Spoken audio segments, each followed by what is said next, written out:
U.S. President Donald Trump has been urged to provide evidence to back his allegation that his predecessor, Barack Obama, ordered his phones to be tapped during the election campaign.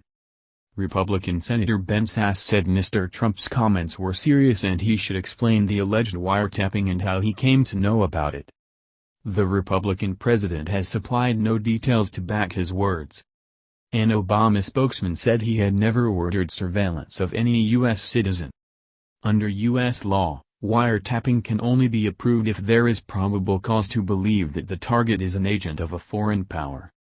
Mr. Trump, who has been facing intense scrutiny over alleged Russian interference in support of his election campaign, made the allegation on Saturday. He tweeted, "Terrible. Just found out Obama had my wires tapped in Trump Tower just before the victory. Nothing found. This is McCarthyism." The spokesman for Mr. Obama, Kevin Lewis, said the accusation was simply false. A cardinal rule of the Obama administration was that no White House official ever interfered with any independent investigation led by the Department of Justice, he said.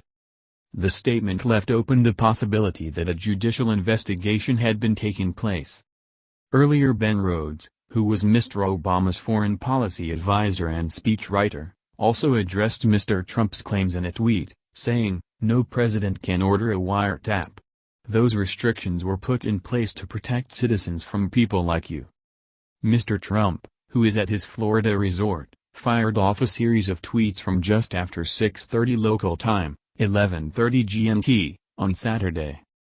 He called the alleged tapping a new low and said this is Nixon, Watergate, referring to the most notorious political scandal of 1972, which led to the downfall of President Richard Nixon after a web of political spying, sabotage and bribery was exposed by the media. McCarthyism, which Mr. Trump referred to in one of the first posts, relates to the persecution of U.S. communists and their allies led by Senator Joe McCarthy in the 1950s. In other developments, ABC News quoted senior White House sources as saying President Trump had gone ballistic at an Oval Office meeting on Friday, in particular at the decision of Attorney General Jeff Sessions to remove himself from an investigation into alleged Russian interference in the election. Politico and CNN report that Mr. Trump will sign as early as Monday a new executive order imposing a travel ban on people from some Muslim-majority nations. The first was halted in the courts. Trump supporters have held scores of rallies in locations across the country, ranging from several dozen people to the low hundreds, under the banner of the Spirit of America. As the Trump administration continues to be bedeviled by a drip of revelations about ties to Russian officials during and after last year's election, the president has seemingly settled on the identity of the malevolent figure behind the turmoil: Barack Obama. It was the former president, Mr. Trump asserts, who is guilty of meddling in the 2016 campaign, not Russia. Mr. Obama, he says, is the one whose deeds merit investigation. The president's early morning tweets follow an interview on Tuesday in which he accused Mr. Obama and his people of orchestrating recent political protests across the U.S. and of being behind the government leaks that have embarrassed the White House. There is scant evidence supporting these allegations, but charges like these fit a pattern. Mr. Trump is at his sharpest when pushing back against perceived antagonists, such as Republican primary opponents like Jeb Bush, establishment conservatives who resisted his nomination or Hillary Clinton in the election. Now Mr. Trump is returning to his favorite political foil, a necessity given the current Democratic power vacuum in Washington.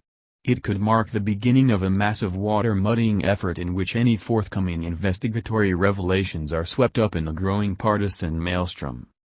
Mr. Trump's tweets followed allegations made by conservative radio host Mark Levin.